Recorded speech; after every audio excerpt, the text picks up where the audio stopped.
사랑과 은혜가 많으신 아버지 하나님, 오늘도 주님의 이름으로 귀한 자리에 모여 예배를 드리는 이 시간, 우리가 특별히 맥주감사절로 하나님 앞에 감사의 제사를 올려드립니다.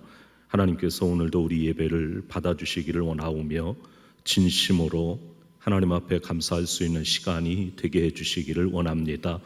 오늘도 제일남선교회가 찬양으로 영광 돌립니다. 하나님을 찬양하고 싶어서, 하나님을 기쁘시게 하고 싶어서 하는 귀한 신앙적인 모습인데, 주님 기쁘게 받아주시고 더 좋은 것으로 사랑하는 자녀들에게 베풀고 허락해 주시기를 원합니다. 오늘도 종을 붙들어 주시고 말씀을 전달할 때 성령님의 뜻을 전달케 해 주시기를 원합니다. 예수님 이름으로 기도합니다. 아멘. 바울 사도가 골로새서 2장 16절 17절에 절기, 월삭 이런 것들은 하나의 그림자고 그 본질은 예수님이라고 그렇게 말씀합니다. 그러므로 먹고 마시는 것과 절기나 초하루나 안식일을 이유로 누구든지 너희를 비판하지 못하게 하라. 이것들은 장래 일의 그림자이나 몸은 그리스도의 것이니라. 다시 말씀드리면 오늘 이 말씀은 구약에 나오는 절기라고 하는 것들은 하나의 그림자라는 겁니다. 여러분, 그림자라고 하는 건 실체가 있어야 만들어지는 것이지요. 그 가운데 오순절이라고도 말하고 77절이라고도 말하고 맥추절이라고도 말하는 이 절기는 아주 분명한 교회의 청사진입니다.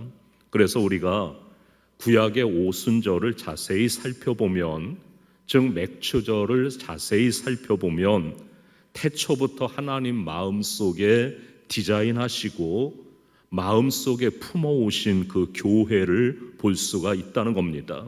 그래서 오늘 오순절, 즉 맥추절을 맞아서 이 사도행전에 나타난 교회, 그리고 출애굽기에 나타난 그 성경 말씀을 한번 살펴보려고 하는 겁니다. 오늘 두 가지로 말씀드리려고 하는데, 하나는 오순절에 관해서 말씀드리려고 하고 또 하나는 맥추절에 대해서 말씀드리려고 합니다. 다시 말씀드리지만 오순절 날이 맥추절 날이고 맥추절 날이 오순절입니다. 서로 같은 날입니다. 첫째로, 오순절이라고 하는 건 교회 시대의 모형입니다. 이 오순절은 곡물 수확의 축제였습니다. 이스라엘에서 곡물을 수확한다고 하는 건 우리의 상황과는 좀 차이가 있습니다. 우리 개념으로 추수를 말하면 가을을 연상합니다. 하지만 이스라엘 사람들이 곡물 수확을 말하면 봄을 연상합니다. 그 원인은 우리는 쌀을 주식으로 하고 쌀 수확이 가을에 이루어지기 때문이고, 이스라엘은 밀과 보리가 주식이고 그것은 봄에 수확을 하기 때문에 그렇습니다.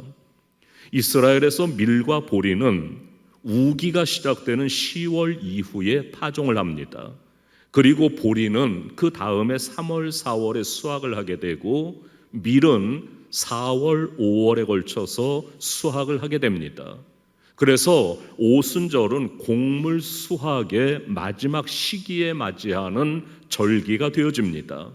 그러므로 이스라엘에서 오순절 전후는 보리와 밀을 수확하는 추수 시기입니다.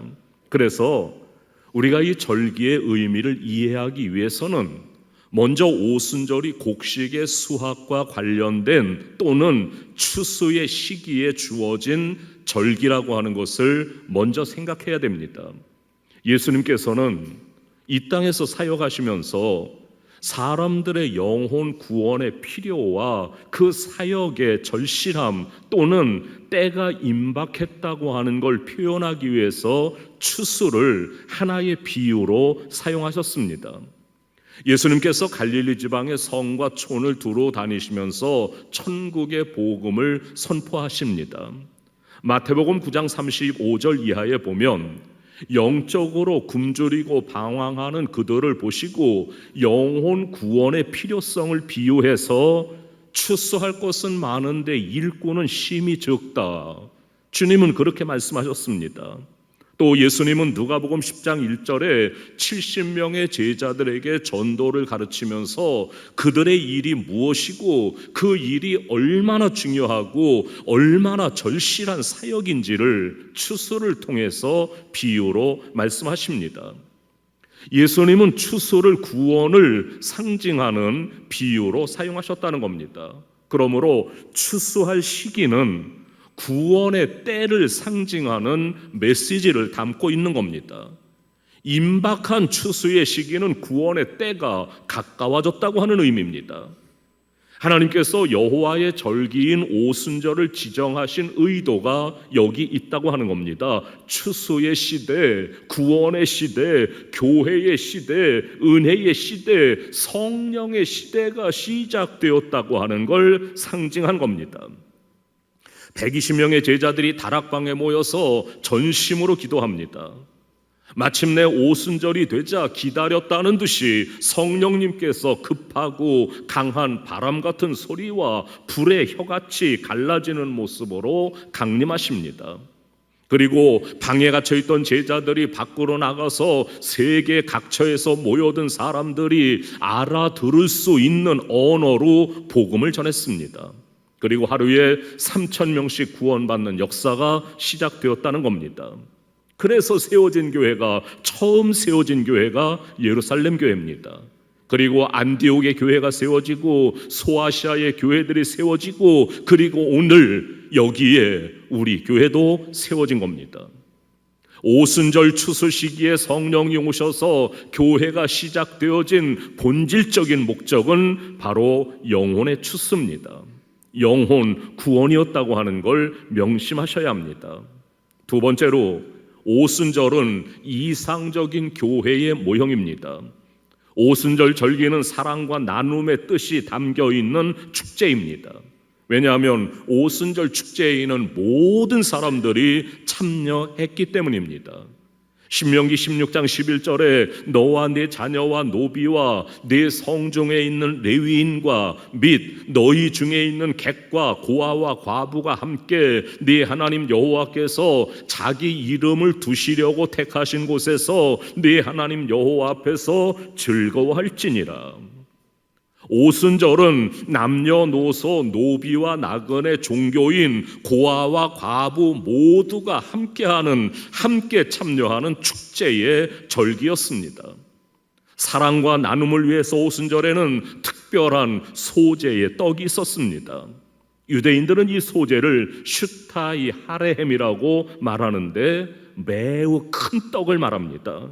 이 매우 큰 떡 소재물과 함께 양 2마리를 준비했습니다. 그리고 일부는 하나님께 태워드리고 일부는 본인이 먹고 일부는 다른 사람이 먹을 수 있도록 했습니다.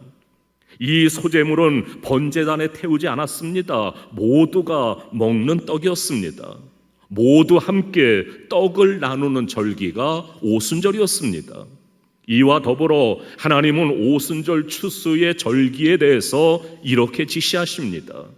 레위기 23장 22절에 너희 땅에 곡물을 벨 때 반 모퉁이까지 다 베지 말며 떨어진 걸 줍지 말고 그것을 가난한 자와 나그네를 위하여 남겨두라. 나는 너희 하나님 여호와니라. 하나님께서는 가난한 자와 객을 위해서 관심과 사랑을 베풀도록 배려하신 겁니다. 여러분, 오늘날 유대인 가운데는 하시딤이라고 불리우는 극단적인 보수주의 종교인들이 있습니다. 이 사람들은요, 레위기 23장 22절의 말씀의 뜻을 기리기 위해서 머리를 깎을 때 귀 주변의 머리를 약간만 남겨두고 전체 머리를 삭발합니다. 밭에서 추수할 때 가난한 자와 객을 위해서 남겨두라고 하는 하나님 말씀을 늘 생각하고 지키기 위해서 머리의 일부를 남겨두고 있는 겁니다. 오순절, 하나님이 이스라엘 백성들에게 함께 나누며 즐기는 축제로 만드신 겁니다. 그런데 이 모습은 사도행전 2장에 나오는 교회의 모습과 너무나도 흡사합니다. 사도행전 2장 42절부터 그들이 사도의 가르침을 받아 서로 교제하고 떡을 떼며 오로지 기도하기를 힘쓰니라. 믿는 사람이 다 함께 있어 모든 물건을 서로 통용하고 또 재산과 소유를 팔아 각 사람의 필요를 따라 나눠주며 날마다 마음을 같이하여 성전에 모이기를 힘쓰고 집에서 떡을 떼며 기쁨과 순전한 마음으로 음식을 먹고, 오순절을 통해서 하나님께서는 서로 사랑하고 서로의 필요를 나누며 서로에게 관심을 보여주는 교제의 삶을 보여주신 겁니다. 이 모습은 구원받은 성도들과 교회가 추구해야 할 가장 아름다운 모습이고 최고의 모습입니다. 이 모습은 현대교회, 특별히 우리 교회가 본받아야 될 가장 아름다운 모습이기도 합니다. 두 번째로 오늘을 우리는 맥추절이라고도 부릅니다. 오늘 본문 출애굽기 34장에 있는 말씀을 보면 하나님이 말씀하기를 1년에 하나님께 3번 보여라, 3번 하나님을 뵈러 올라오라는 말입니다. 그리고 3번 감사하라는 겁니다. 그렇게 함으로 하나님은 약속하신 복을 허락해 주시겠다고 또 한 번 약속하시는 겁니다. 사랑하는 성도 여러분, 오늘 여러분은 이 말씀에 순종해서 이 절기 맥추절 예배에 참석하셨습니다. 하나님께서는 여러분의 심정을 살피시고 여러분의 모습을 보시고 여러분에게 약속하신 복을 주실 겁니다. 그렇다면 절기를 지키는 우리에게 주시겠다고 약속한 복이 무엇일까요? 첫째는 대적이 물러간다는 겁니다. 오늘 본문 말씀 24절에 내가 이방 나라들을 내 앞에서 쫓아낸다고 말씀합니다. 하나님이 이방 나라를 쫓아내신다고 말씀하신 겁니다. 여기에서 이방 나라라고 하는 것은 가나안 원주민으로서 이스라엘을 대적하는 나라를 의미합니다. 하나님이 이스라엘 백성들에게 약속하신 가나안 땅은 임자가 없는 빈 땅이 아니었습니다. 이미 정착하고 있었던 원주민들이 있었습니다. 그곳에는 7 족속이 있었습니다. 헷 족속, 기르가스 족속, 아모리 족속, 가나안 족속, 브리스 족속, 히위 족속, 여부스 족속이 살고 있었습니다. 그리고 그들은 이스라엘 백성들보다 약한 사람들이 아니었습니다. 가나안을 정탐하고 돌아왔던 12명의 사람 가운데 여호수아와 갈렙을 제외한 나머지 10사람이 뭐라고 보고합니까? 가나안 땅에 살고 있는 사람들에 비하면 우리는 스스로 메뚜기와 같다, 그렇게 말하지 않습니까? 이런 말씀을 살펴보더라도 가나안 원주민들은 정말로 키가 크고 대단히 강한 사람들임에 틀림없습니다. 그런데 그럼에도 불구하고 하나님께서는 그 이방 나라를 다 물리쳐 주시겠다고 말씀합니다. 실제로 하나님은 그들을 모두 물리쳐 주셨고 그 땅을 정복할 수 있게 도와주셨습니다. 이방 나라들을 내 앞에서 쫓아낸다고 하는 말은 이스라엘 사람들이 가나안 족속과의 정복 전쟁을 할 때 승리하게 해서 가나안 족속 원주민들을 다 쫓아내 주시겠다고 하는 말씀입니다. 여러분, 이것을 오늘 우리에게 적용하면 우리 앞에 놓여있는 우리의 삶을 대적하는 것들을 쫓아내 주시겠다고 하는 말씀입니다. 우리가 신앙적인 삶을 살아가는데도 문제의 7 족속이 우리들 앞길을 가로막을 수 있습니다. 영적인 문제, 경제적인 문제, 전염병을 포함한 건강의 문제, 인간관계의 문제, 가정의 문제, 자아의 문제, 사회생활의 문제 등 문제의 7 족속이 우리의 삶을 위협합니다. 우리의 신앙을 위협합니다.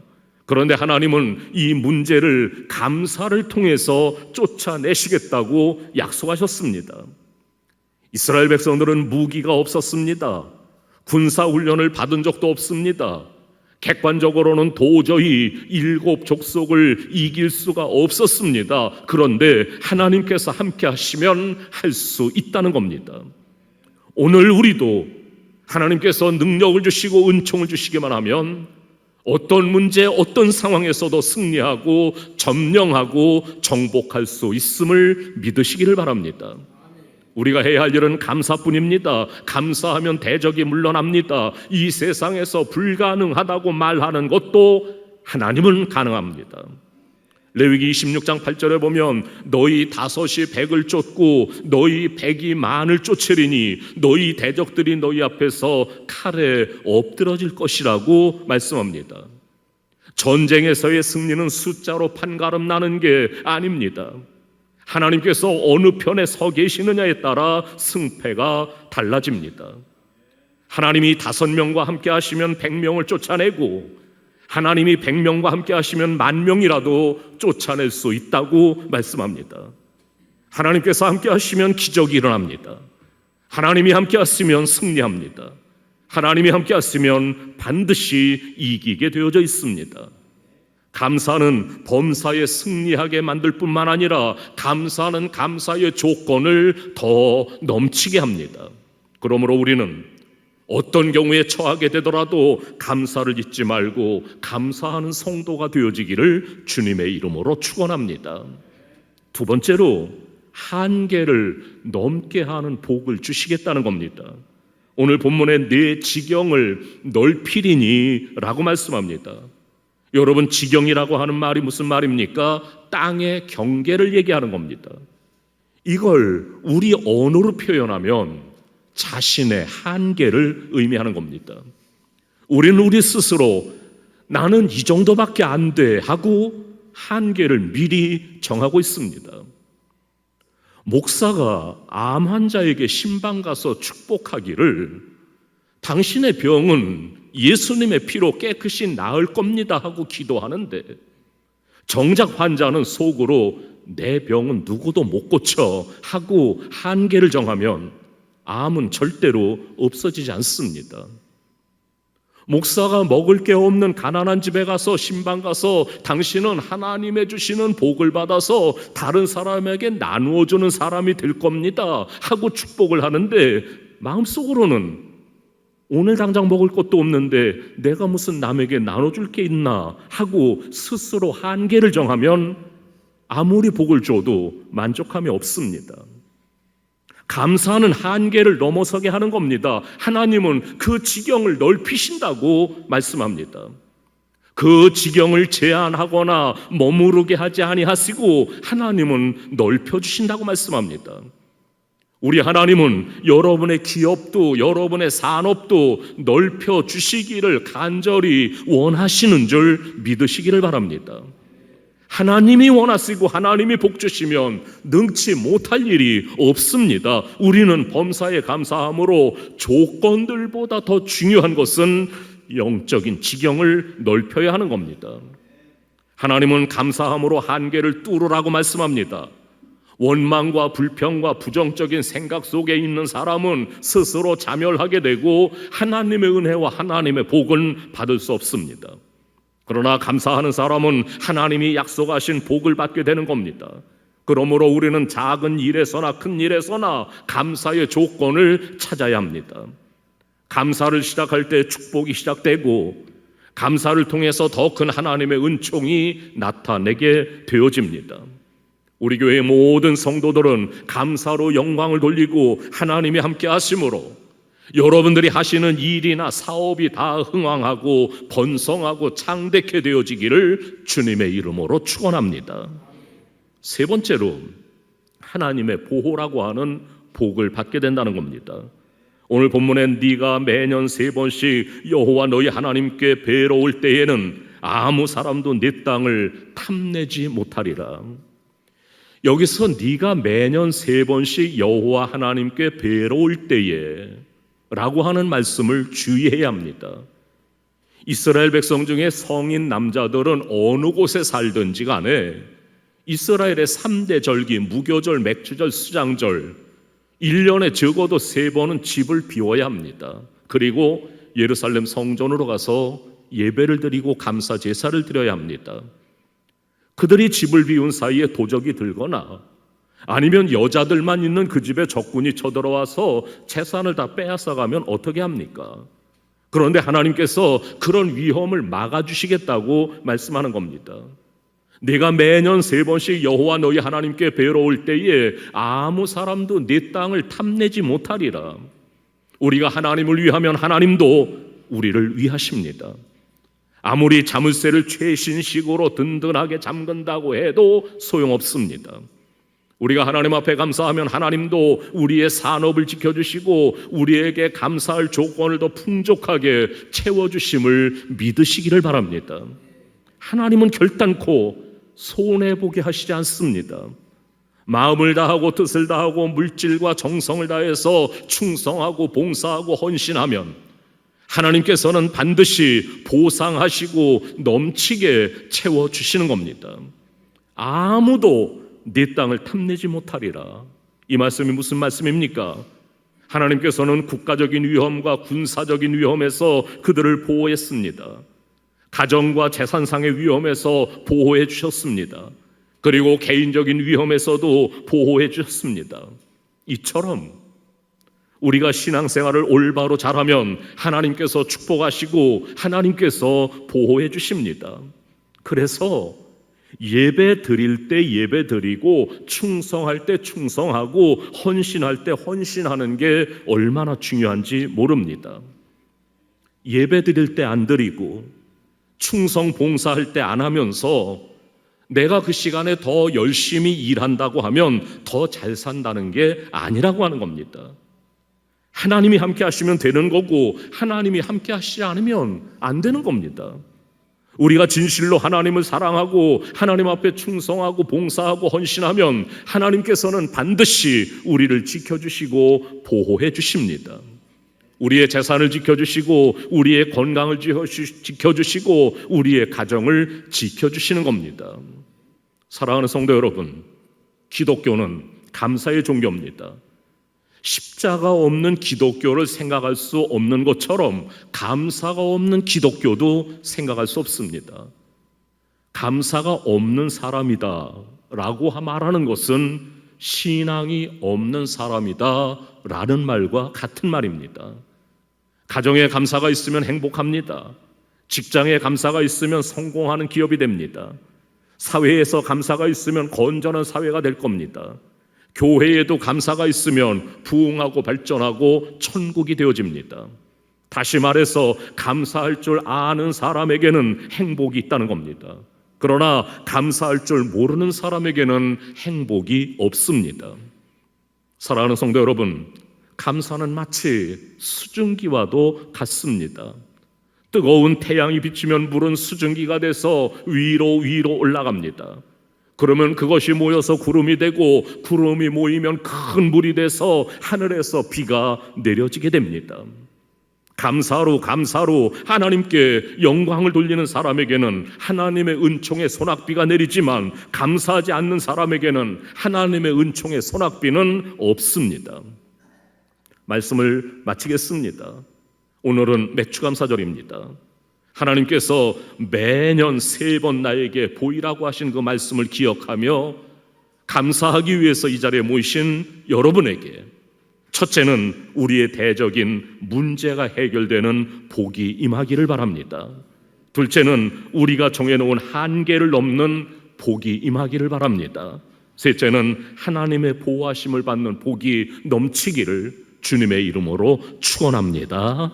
기도합니다. 하나님 아버지, 오늘 오순절 맥주감사절을 맞아서 하나님 앞에 영광을 돌리고 오순절의 의미, 맥주절의 의미를 다시 한번 생각해 보았습니다.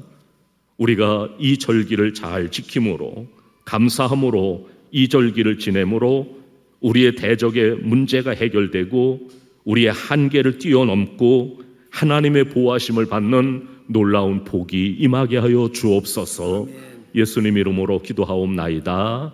아멘.